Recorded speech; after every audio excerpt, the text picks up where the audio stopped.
Hello, today I have a message called You and All, starting with your way is clear. The place prepared for your next step is already here. So when I go in to reorient away from a thought I just believed, and I know I just believed an ego thought because I don't feel good, from this point, my next step is clear. And I don't have to listen to any of the ego voices that say, well, no, you don't know what to do next. It hasn't occurred to you. Or an instruction seeming to come, you need to do this, you have to do this, you must do this, you better not do that. That I can tell by how it feels is coming from ego. There is instruction that is here and it's natural and it's easy and it's obvious in every moment. It's always lined up for me. And because my next step, whatever that should be, if anything, it might just be resting. Whatever it is, it might just be being. But whatever it is, if that's true of me, I have a path and it's set and every step can be made clear unless I try to interfere with it because I'm trying to protect myself, my separate false self. The same is true for everyone else.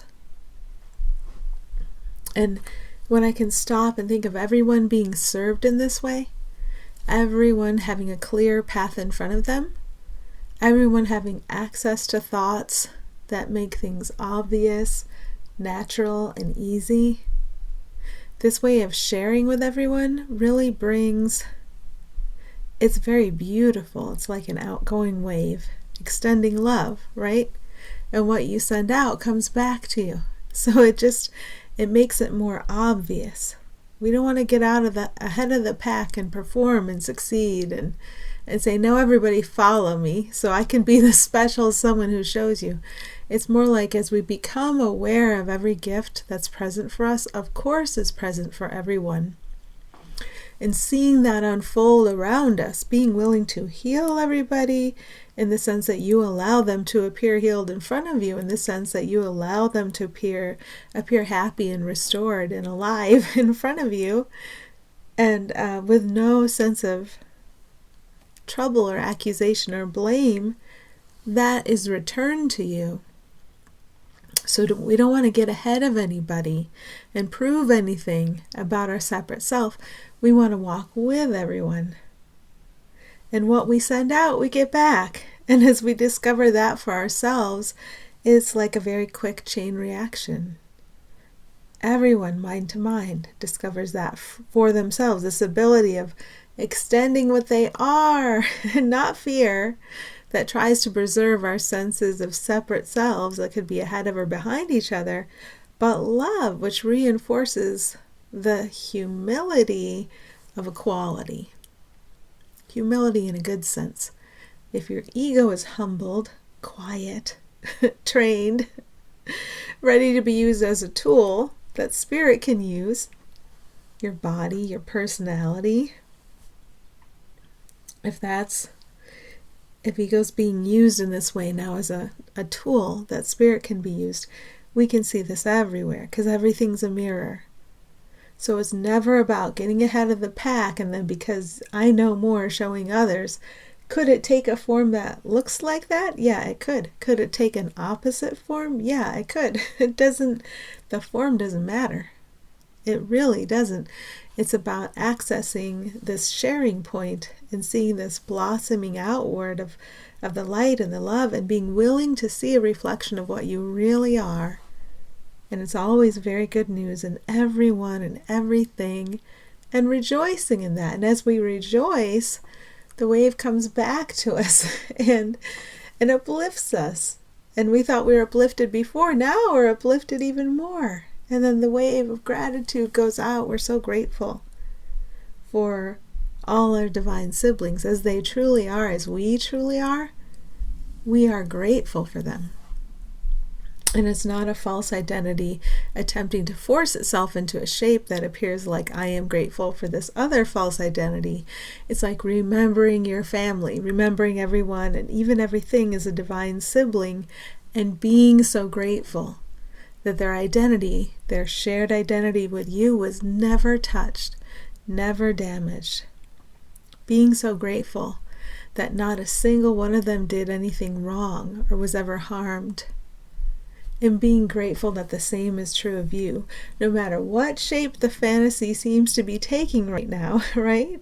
Even if it seems to be taking disturbing shapes, we're getting a sense of where that comes from, these disturbing fantasy shapes, and we're learning together, as it says in the Course in Miracles, if you're a child and you're having a bad dream, you can learn, your parent or your family can teach you, your divine family, when I have a bad dream, I can call on the light to dispel, we put ourselves under our own spell to dispel the bad dream.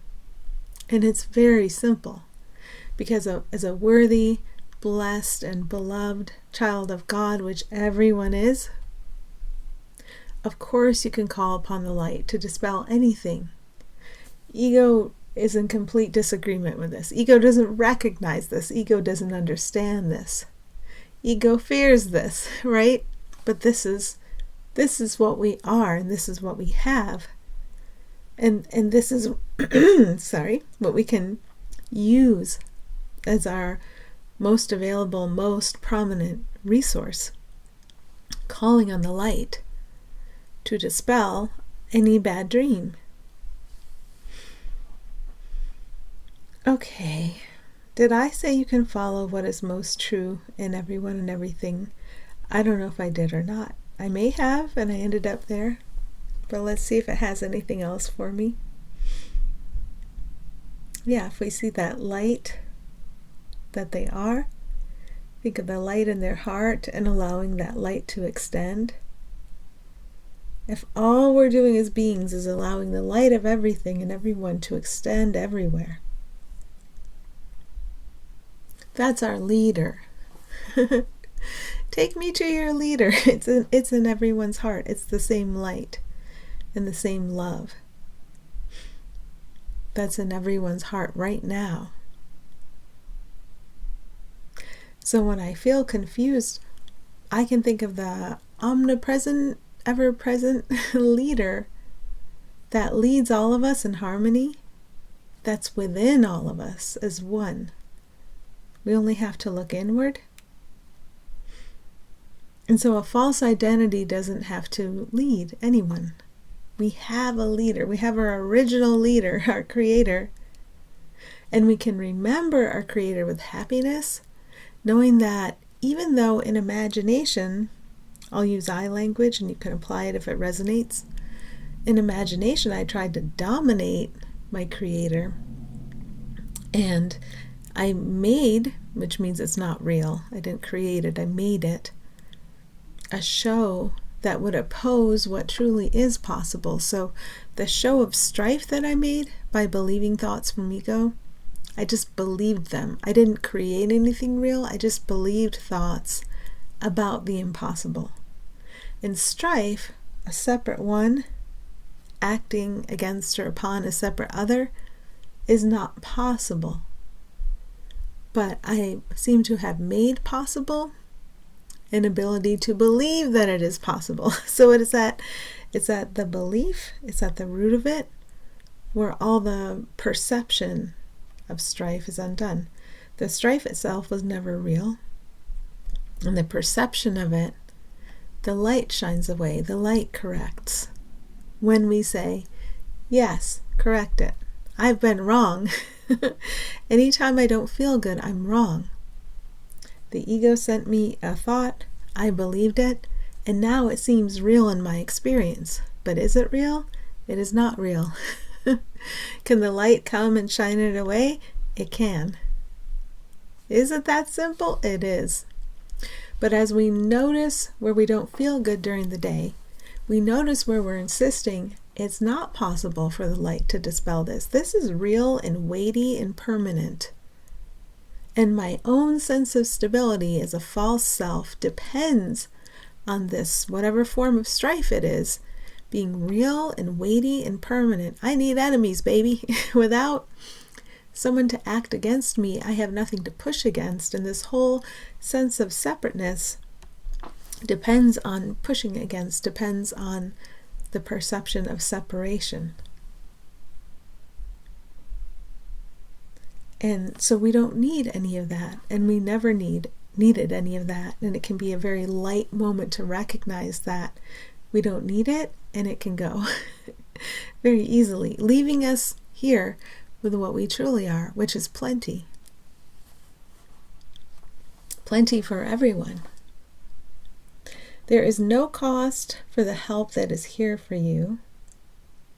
There is no price of suffering that you or anyone must pay. And wherever I don't feel good today, it is where I have lined up an experience of suffering for myself out of habit. I formed a habit of reinforcing my separate identity and yours by perceiving successive experiences of suffering, that would be others, right? And experiencing myself, successive experiences of suffering. So this is what I've been up to. And it's very good to unmask that and look at it, not in the sense of blame, just in the sense of here's the dysfunction, here's Oz talking into the speaker and pretending to be the great and powerful Oz, when really it's just a guy making an illusion. And the illusion is of no harm to anyone. It never was. But we insisted on perceiving it as though it were harming us and damaging us, as though we were bodies and personalities. And lately I've been moved to speak of this in the past tense, and I love it. I love speaking of it in the past tense, because A Course in Miracles tells us this problem was solved long ago, and you seem to be viewing it as if it were still ongoing. So to have some of this past tense language come through me spontaneously, it's just very joyful. Very joyful to have that experience, because I can see it is past, and I don't have to hold on to the past. Holding on to the past is optional. And I've got the best security system there is, because when I do hold on to a perception of the past, I don't feel good. I'm not at peace. I don't feel light and joyful, right? That's the best security system anyone could ever have. And we all have it. We all have feeling. So used on behalf of everyone, feeling always tells us when we're wrong and when we need to reorient. Used to stay in the perception of strife, feeling tells us when someone else is wrong, when something's wrong with some condition, when something is lacking or not right in the separate one you're calling you. So there's ego's use of feeling, and there's spirit's use of feeling. And as spirit uses feeling, the awareness of not feeling good, not feeling peaceful, you could not have a better protective security system than that. And all we have to do is respond appropriately when the alarm goes off. And it's okay if the alarm goes off a lot in certain phases of our learning or at the beginning. We get better and better at responding to it. We get better and better at making responding to the alarm of not feeling good the highest priority. No other higher priority. Because everything else we experience and perceive comes from that. There is no price of suffering that you or anyone must pay. So if it seems that I am reacting to suffering, either mine or someone else's, I can remember that suffering being in the script is optional. And whenever I'm reacting to an idea of suffering, I always have believed something. I've believed a thought. And today I'm experiencing a physical symptom, like some pressure in my ears. And I can see where I get reactive to it. And I start interpreting it. I start making comments about it. receiving thoughts from ego, believing it, thinking it's going to lead to something. And instead, I can notice ego has sent a thought that this means something bad. And set that down. Salvation's means and end are one in me, is what I'm reorienting toward today. So the way we dissolve out of the experience of strife, it's the way for all of us is complete and present within all of us. Just how I said, like, there's a leader in all of us, it's the same leader. So this perception, whatever I need to carry me through and out of it, every little thing is going to be made clear. If I need to rely on a remedy of the world temporarily, it'll be very obvious. I don't have to have any thoughts or opinions about what I'm experiencing, no judgments for experiencing a physical symptom or for looking upon anyone else experiencing any physical symptom. No analysis, no interpretation, no figuring anyone out, no figuring out any situation.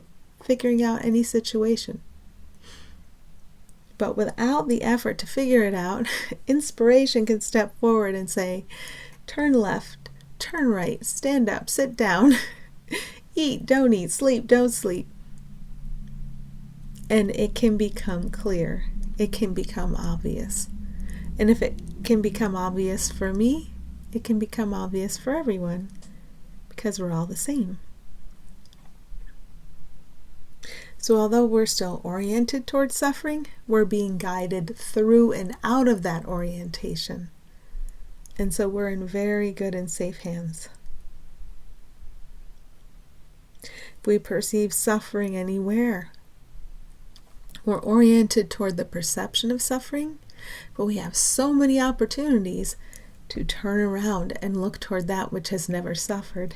Whatever suffers is not part of me. And then to be guided accordingly. It doesn't mean we don't do things called helpful. We very well may do many of those things. We just don't know what they are yet. We need to be told. We need to tune in at the level where it can become obvious to us. The way you travel is a safe way, and the safety of this way is what you can share with all you call other. Thinking of a grocery store called Safeway, I think. Are there still Safeways? I don't know. Anyhow, let's go shopping at Safeway. This is a safe way to go. And we don't have to try to compare that with anyone else's way and say, their way is an unsafe way. It's just that this is the safe way. We've always been provided with a solution to what we think a problem is. And it's just a perception. It's just something we think is there. And the solution has always been here, and it's always been us. We are safety.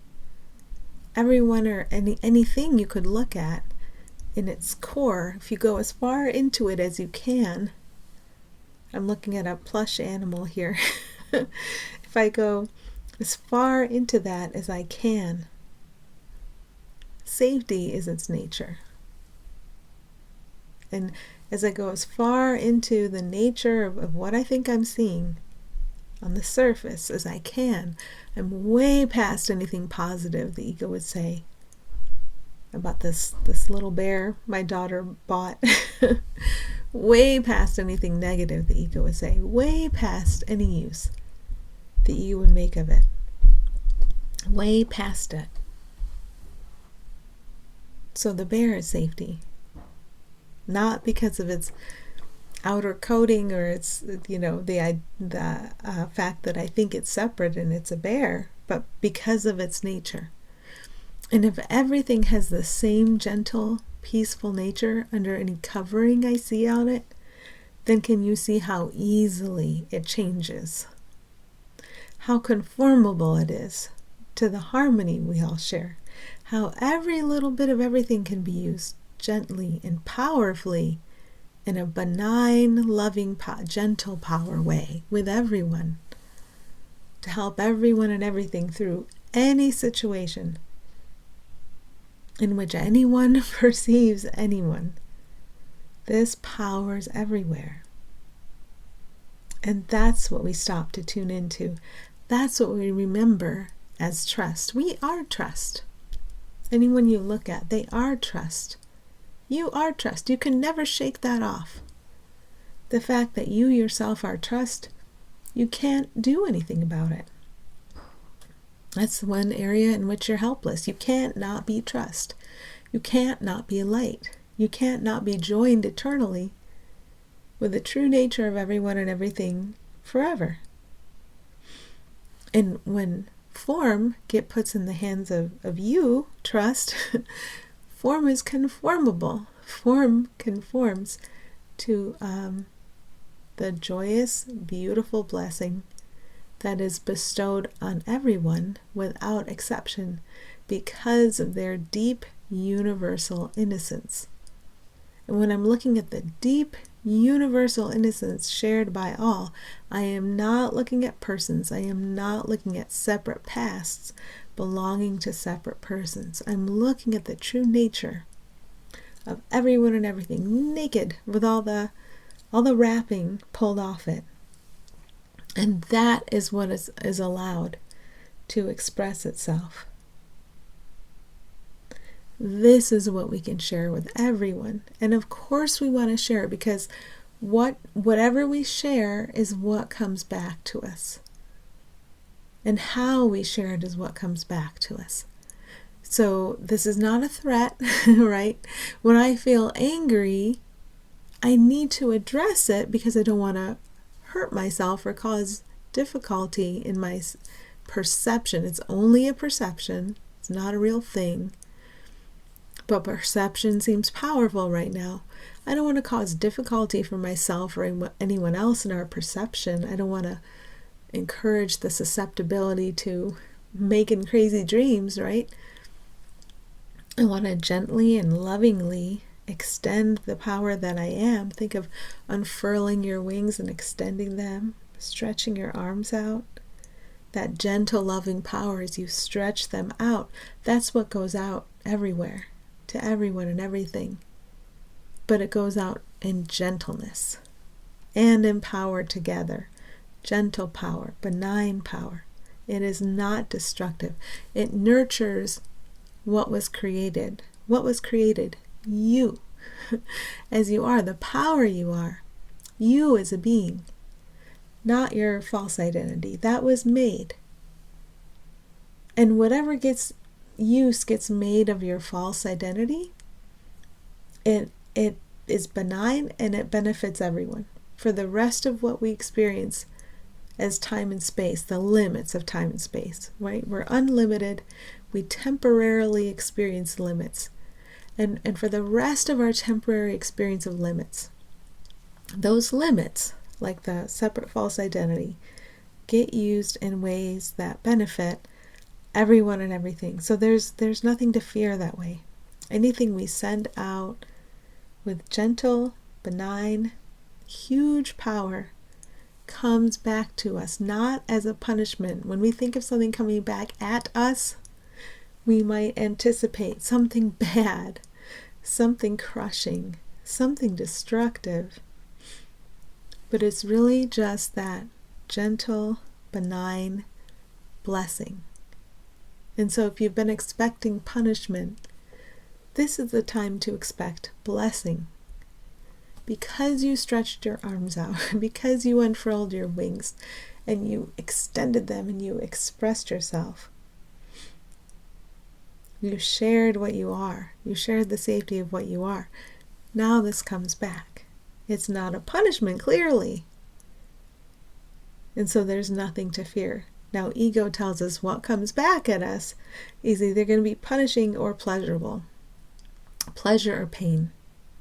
We wanted both. When we wanted an experience of strife, we needed pleasure and pain coming back at us from what we seem to send out there to keep reinforcing my sense of separate identity and your sense of separate identity. And our identity is either in alliance against others and with some others, or in competition with each other. And now that can just fall away, because now we're traveling the safe way together. And we always have been. What we are doesn't travel. So movement words get used as symbols that are helpful, but what we are just is, and it's beautiful, and it was never harmful.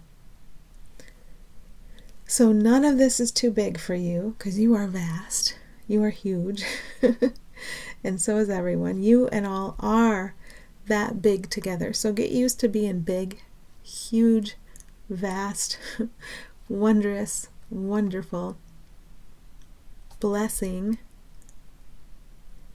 keeping as in keeping safe, upholding, supporting, cherishing.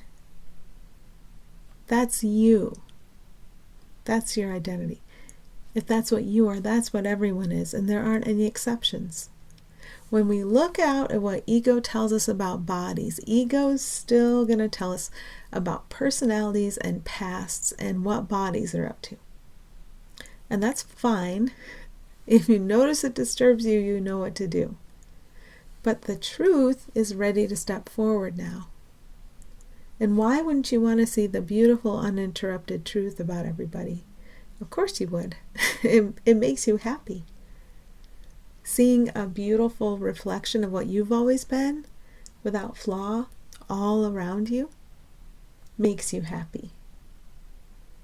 Ego says other things make us happy, and when we feel the edge of that in our thoughts, we can reorient. But seeing that beautiful reflection of you washing back at you, because that's what everybody is, that makes you happy.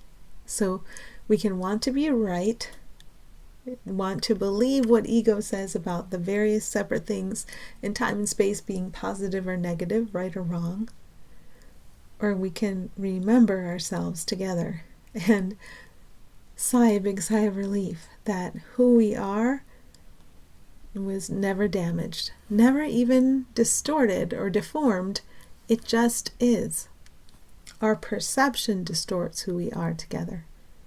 And now that we're willing and ready to let that pass away, there's nothing to fear. We just allow the passing away of the distortion, and we get to see, oh, here's what it was like all along. And it's a very beautiful thing.